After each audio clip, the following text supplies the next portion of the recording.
മാധവിക്കുട്ടിയുടെ നഷ്ടപ്പെട്ട നീലാംബരി എന്നുള്ള വളരെ ചെറിയ കഥയിൽ നിന്നാണ് മഴ എന്നുള്ള സിനിമ രൂപപ്പെടുന്നത്.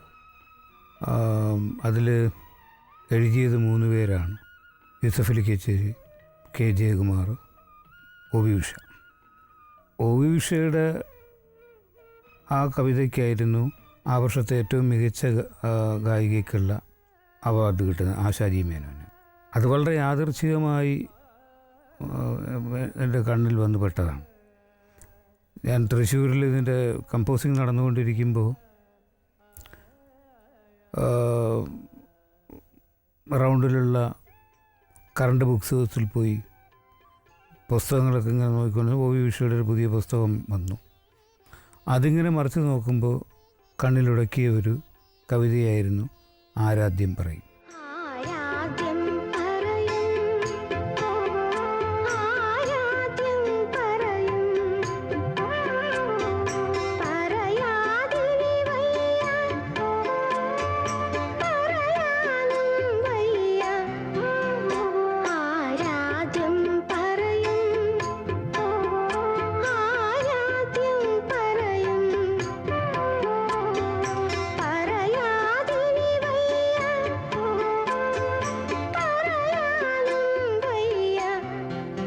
ആ പാട്ടിൻ്റെ ഒരു ഇന്നസെൻസ് എന്ന് പറയുന്നത് ഒരു പക്ഷേ അതുകൊണ്ട് തന്നെ ആയിരിക്കും രവീന്ദ്ര മാഷ് ആശയെ പോലെ അന്നത്തെ ഒരു 15 വയസ്സുള്ള ഒരാളുടെ ശബ്ദം അതിന് ഉപയോഗിച്ചിരിക്കുന്നത്.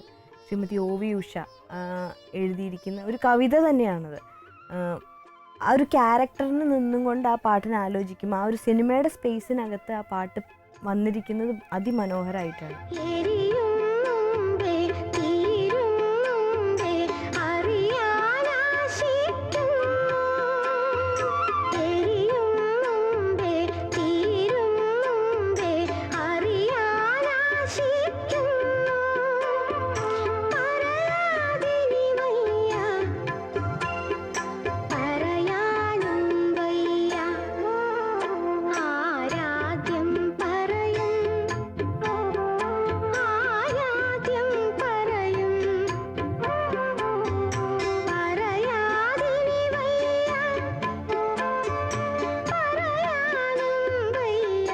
യൂസഫ് അലി ഗേയം എന്ന് പറഞ്ഞിട്ടുള്ള ഒരു സംസ്കൃതത്തിലെഴുതിയ ഇതാണ്.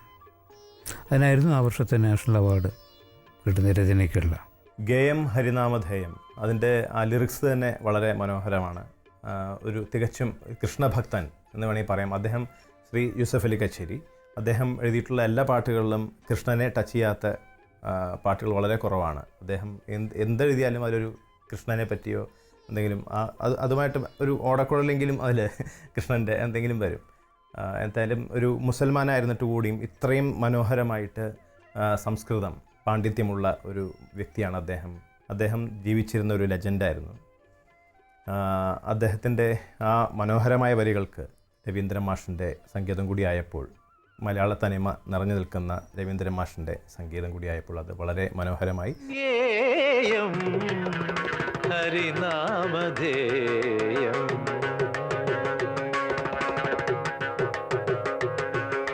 ഗേയം ഹരിനാമധേയം ഭവഭയസാഗര തരണോപായോ ഭവഭയസാഗര തരണോപായോ ശാശ്വത മൃത്യുഞ്ജയോ